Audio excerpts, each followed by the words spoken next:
Have you ever sat down to run a D&D session, planning for your party to finally confront the big bad, only to watch them spend 3 sessions chasing after a missing chicken, investigating a side alley, and negotiating with the town cobbler about shoe prices? Suddenly you're left wondering what happened to the main story.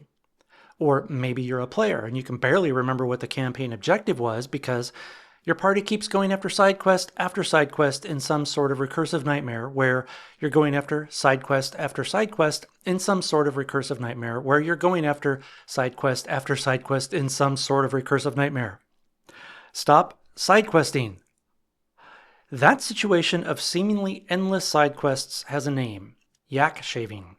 I'm going to explain what yak shaving means, how it shows up in D&D, and why you, as a dungeon master or even as a player, should be careful not to let endless side quests take over your game. Yak shaving is a term borrowed from the programming world. It describes a situation where you're trying to do one simple thing, shave your pet yak, but you keep getting pulled into other prerequisite tasks. So let's say you want to shave your yak.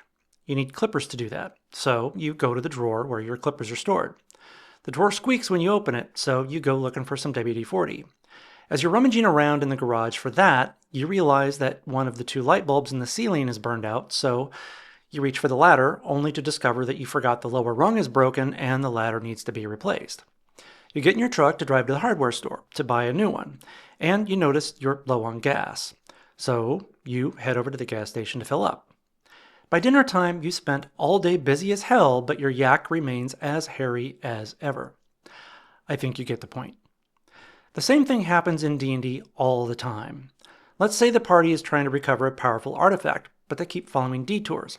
They help villagers, solve unrelated mysteries, or run errands for NPCs. Each step feels important at the time, but together it can stall the campaign's momentum. Side quests are not inherently bad. In fact, they can be wonderful when they add flavor, spotlight a character, or give the party a change of pace. The problem arises when they pile on endlessly. Instead of deepening the campaign, they bury it. Momentum stalls when the main quest gets pushed so far to the back burner that the party starts to forget what it is. The tone drifts when constant tangents dilute the urgency of the main quest. Players who prefer story progress may get impatient, while others wander in circles. And for the DM, improvising endless side content can feel like they're building a whole new campaign they never planned to run. The good news is that yak shaving can be managed at the table. If you're a DM, clarify the party's goal at the beginning of each session. If you don't want to be that overt about it, drop reminders through NPC dialogue or world events that keep the central story visible. Another method is to limit the number of hooks that show up in the game. Not every locked door or mysterious villager needs to generate a new quest. Introduce time pressure by the villains advancing their plans if the party delays. Just make sure the players are aware that that particular clock is ticking. And when you do add side quests, make sure they tie back into the main plot or the character's personal arcs, so even detours feel like forward progress. Now, some of you might be thinking, but I run a sandbox campaign. Aren't side quests the point? And you're right. Open world games thrive on freedom and player agency to go where they will. Players want to explore, poke at the edges, and see how the world responds. The danger is when that freedom becomes a spiral of distractions that never reconnects to anything meaningful. The key is to offer freedom with structure. Instead of scattering 100 unrelated hooks, seed your sandbox with choices that all eventually feed into your main themes or conflicts. Let players wander, but let their wandering reveal consequences, villains advancing, or threads that circle back into the bigger picture.